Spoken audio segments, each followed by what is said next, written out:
देखिए लहंगे में इस तरह के पैटर्न में जो ब्लाउज आते हैं, ये दोनों साइड उसकी दी हुई हैं, ये गला दिया हुआ है, नीचे बेल्ट दी हुई है। तो इनको किस तरीके से सिलते हैं वही आज सीखेंगे। यहाँ पे बैक पार्ट कुछ इस तरीके से दिया हुआ है इन्होंने और यहाँ पे फुल स्लीव्स दी हुई हैं इस तरीके से। तो ये हमारा जो है ब्लाउज है। इसके लिए हम किस तरीके से कटिंग करेंगे वही सीखेंगे। तो आधा मीटर अस्तर लेना है आप लोगों को। इसी पे हम हमारे कप अटैच होंगे और ये हमारा फ्रंट पैटर्न होगा। बैक में तो सिर्फ हमारा जो ब्लाउज के साथ में सैटिन फैब्रिक है वही लगेगा। तो जो चेस्ट है वो 36 है और लंबाई रहेगी ब्लाउज की 14 इंच। तो 14 में 2 इंच प्लस करके लेंगे, 16 इंच पे लंबाई रखेंगे और 6 इंच का आपने शोल्डर रखना है और पौने 7 या साढ़े 6 आपने आर्म होल रखना है। ठीक है। उसके बाद जो फिटिंग आपकी होती है 9 इंच चेस्ट है ना, 9 इंच होता है फोर्थ पार्ट 36 का। तो 9 इंच लेने के बाद आपको 1 इंच एक्स्ट्रा रखना है। तो 10 इंच ऊपर से 10 इंच नीचे से निशान लगाना, उसके बाद मार्जिन भी रखना 2-2 इंच का, ठीक है? इस तरीके से यहाँ पे हम शेप देंगे तो वो आर्म होल की शेप अंदर वाली भी देंगे क्योंकि ये फ्रंट पार्ट ही हम कटिंग कर रहे हैं ना, फ्रंट पैटर्न ही कटिंग कर रहे हैं इसीलिए।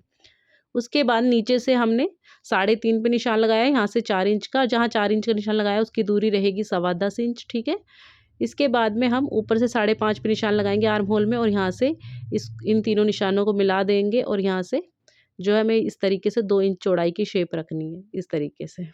जो नीचे से है वो 2 इंच चौड़ी। ऊपर से अब 13 इंच पे हमने ये निशान लगाया, 13 इंच पे एक सीधी लाइन खींच लेंगे हम यहाँ पे।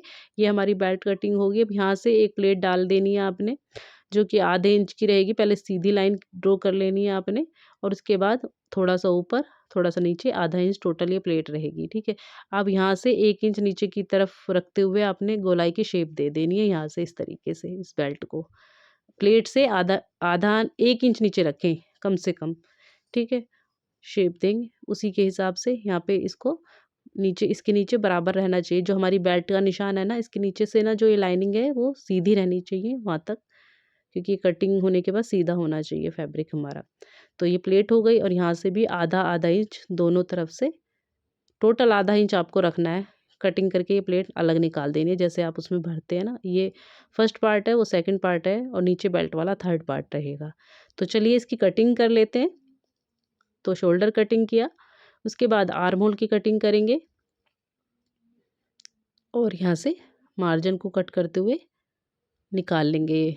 अब हम इनके ये तीनों पार्ट कटिंग करेंगे। सबसे पहले बेल्ट कटिंग कर लेते हैं इस तरीके से, ठीक है? एक पार्ट कटिंग हो गया। अब दूसरा पार्ट यहाँ से कटिंग करेंगे। अब जितना भी एक्स्ट्रा ये हमने लिया है प्लेटों का उतना कटिंग करेंगे और आर्म होल में भी जो आधा इंच एक्स्ट्रा है उसको कटिंग करेंगे। इस तरीके से 3 पार्ट हमारे ये रेडी हो गए हैं, है ना? अब हम इनको ब्लाउज पे सेट करके देखेंगे। तो ब्लाउज को हमने फैला लिया है क्योंकि ये फ्रंट पैटर्न कटिंग कर रहे हैं, उसी के हिसाब से ये इस तरीके से आएगा। ये हमारा ये पैटर्न है, ठीक है? बीच में से कट करके इसको जब हम सिलेंगे, तो कटिंग हम बाद में कर लेंगे, अभी नहीं करते। जब हम सिलने बैठेंगे तब कटिंग करेंगे। ये पैटर्न हमारे ये वाले हैं। नीचे हमारी ये बेल्ट, देखिए बेल्ट में नीचे भी इन्होंने शेप दी हुई है, तो यहाँ पे भी हम शेप दे के कटिंग करेंगे इस तरीके से। तो सिलते टाइम ही कटिंग करेंगे हम। बैक पार्ट और बाजू तो सभी आराम से बना लेते हैं, जब इस तरीके से फ्रंट पार्ट में कोई प्रॉब्लम आती है वही दिक्कत करती है। यहाँ पे आप प्लेट भी डाल के सिल सकते हो सिर्फ गले को, और अलग अलग भी बीच में से काट के सिल सकते हो, ये आपकी मर्जी है अपनी, ठीक है? अब हमने इसको सिलना है।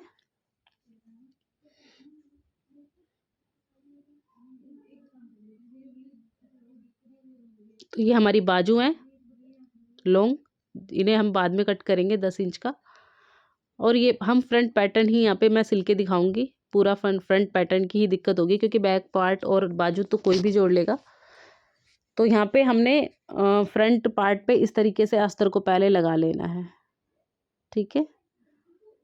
अस्तर हम लगा लेंगे और फिर बीच में कट करेंगे, या फिर आप इस तरीके से यहाँ पे प्लेट भी डाल सकते हो ऊपर से नीचे तक नेट में, तब भी अच्छा लगेगा। और उसके बाद गला भी बना सकते हो, लेकिन हम यहाँ काट के बनाएंगे तो बीच में से मैं इसको कट कर ले रही हूँ बराबर मिलाते हुए। कम ज़्यादा ना कट कर लें आप। और इसके अस्तर को भी बीच में से कट कर लेंगे। इस अस्तर को इसके साथ में सेट करके आपको लगा लेना है इस तरीके से। अगर आपका साटन फैब्रिक है तो चिकनी वाली साइड ब्लाउज की तरफ लगाइएगा नेट के साथ में। ये थोड़ा सा शाइनिंग वाला फैब्रिक है, सैंटून फैब्रिक। तो ये मैंने लगा लिया अस्तर। अब हम ये कॉटन का अस्तर कट करेंगे बीच में से, ठीक है। अब इसको सेट करना है आपने ऐसे और गले को सिल लेना है।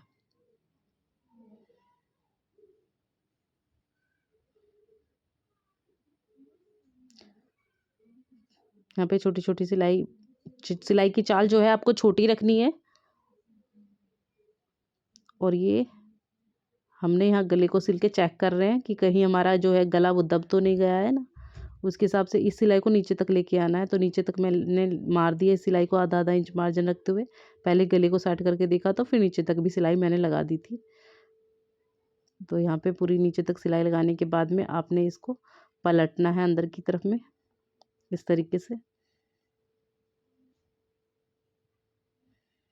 इसको सेट करेंगे अच्छे से, दोनों पार्ट को इसी तरीके से सेट कर लेना है अपने कटिंग करके। फिनिशिंग के साथ में सेट करना है आपने अच्छे से। तो इसी तरीके से दूसरा पार्ट भी सेट कर लिया है मैंने और इसको इस तरीके से आपने मिला लेना है। और यहाँ पे आप एक पट्टी रेडी करेंगे पहले इस तरीके से, और उस पट्टी पे इसको ऐसे आपने सिलना है, ठीक है। यहाँ पे या मैंने जैसे आपको शुरू में बताया था आप वैसे भी सिल सकते हैं, पहले से ही बीच में से जोड़ लगा के बाद में भी आप गला बना सकते हो। तो यहाँ पे पट्टी मैंने ऐड कर दी, ठीक है। अब ये जो पार्ट है हमारा उस पे भी मैंने अस्तर लगा लिया है और उसको सिलेंगे आप नेट के साथ में।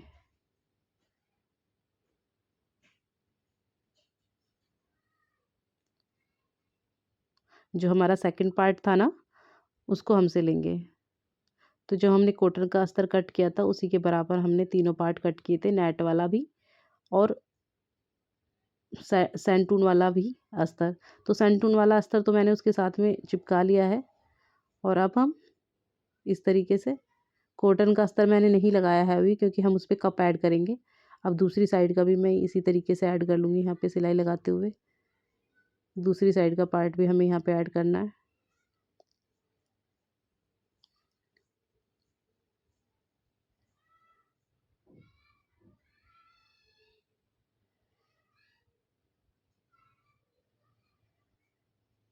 तो यहाँ पे हमारा अस्तर उसमें ऐड नहीं था तो उस पर सिलाई लगा के अस्तर को मैं पहले सेट कर लेती हूँ ताकि कोई झोल ना आए।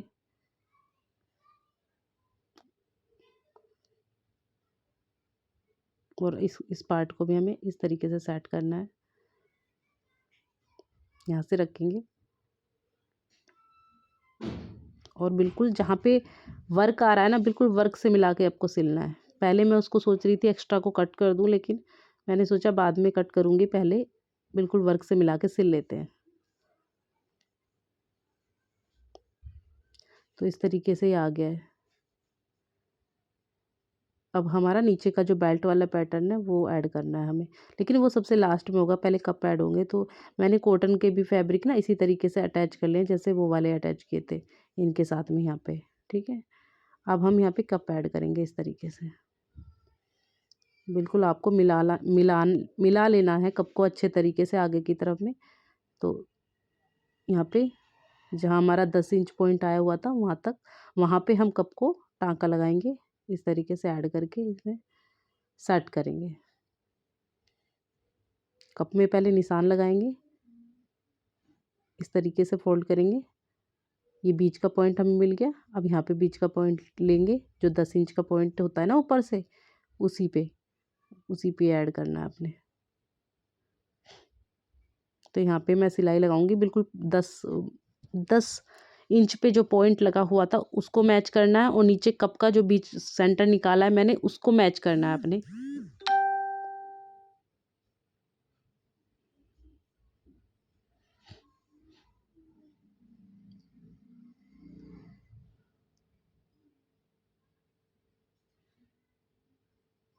तो एक कप हमारा अटैच हो चुका है अच्छे से।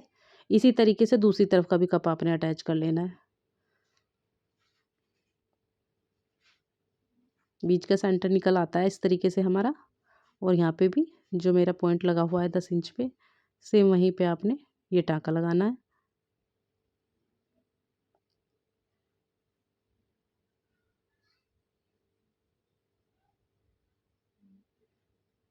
तो बहुत आसानी से यहाँ पे हमारे कप ऐड हो गए हैं अच्छे से। तो कप ऐड होने के बाद अब हम बेल्ट रेडी करनी है हमें।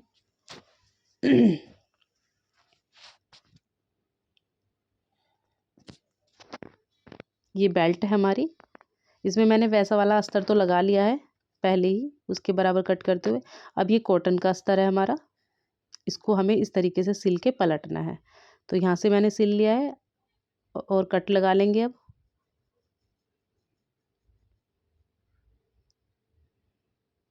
तो छोटे छोटे छोटे कटर मैं लगा लूँगी पूरे फैब्रिक में, ताकि पलटने में आसानी हो।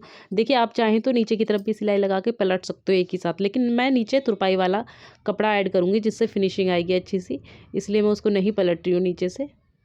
मैं नीचे से खुला छोड़ा है, ऊपर से ही सिर्फ पलट रही हूँ मैं। तो ऊपर से मैंने पलट लिया है इसको अच्छे से। अब हम इस तरीके से इसको सेट करेंगे। यहाँ पे बिल्कुल बीच सेंटर मिलाना है आपने अच्छे से, बीच सेंटर अच्छे से मिलना चाहिए। तो अब लंबाई सेट करके देखेंगे कि लंबाई हमें कितनी चाहिए ब्लाउज की,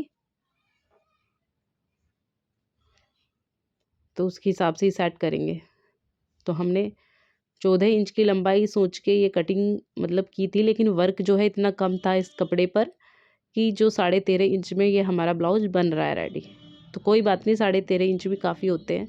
नीचे हम कोई और ऐसी हैंगिंग लेस लगा के उसको फिनिशिंग दे सकते हैं, लेकिन ये और किसी का हैवी साइज़ में होता है ना, ज़्यादा 40 साइज़ या 44 साइज़ में होता, तो फिर खाली खाली फैब्रिक आता, वर्क पूरी तरह से प्रॉपर कवर हो नहीं पाता तब। लेकिन अभी हमारा वर्क अच्छे से प्रॉपर कवर हो जाएगा। तो मैंने बीच में पिन लगा ली है और इस तरीके से इसको सेट कर लेना है आपने।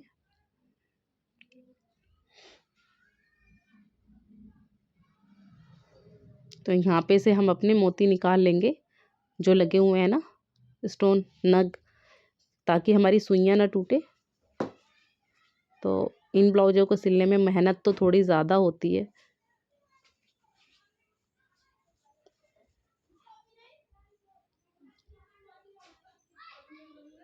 अब यहाँ से हमने सिलना स्टार्ट किया है, हम बीच में से ही सिलना स्टार्ट करेंगे ताकि हमारा जो बीच सेंटर है वो हिले नहीं।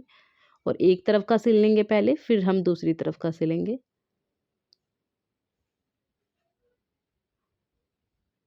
इतने नग निकालने के बाद भी, मोती निकालने के बाद भी मेरी सुई टूट गई थी कई बार। तो दूसरी तरफ का भी मैंने सिल लिया। अब नीचे क्या करना है आपने, ये शेप देनी है और इस तरीके से यहाँ पे अलग से फैब्रिक लेके आपने फोल्ड करना है। तो ये फैब्रिक मैंने इसमें जोड़ लिया है उसी शेप में जो शेप नीचे से दी हुई थी गोलाई में। और इस तरीके से 1-1 इंच की आपने पट्टी रखनी है और इसको एक बार फोल्ड करना है अंदर की तरफ, फिर पूरा फोल्ड कर देना है इस तरीके से। इसको ऐसे फोल्ड करके तुरपाई हो जाएगी हमारी यहाँ पे, जिससे कि फिनिशिंग ज़्यादा अच्छी आएगी। अगर हम वैसे पलटते तो फिनिशिंग थोड़ी कम आती। तो देखिए इस तरीके से पलट दिया है, देख सकते हो आप। ये पूरा हमारा फ्रंट पार्ट रेडी हो गया है। इस पर प्रेस व्रेस लगाने के बाद इस तरीके से ये हमारा फाइनल लुक है। 10 इंच की बाजू हमने लगाई थी फुल बाजू में से। ये हमारा बैक है, इस तरीके से आया है बैक भी पूरा वर्क के साथ, फिनिशिंग के साथ। तो वीडियो कैसी लगी कमेंट करके ज़रूर बताइए।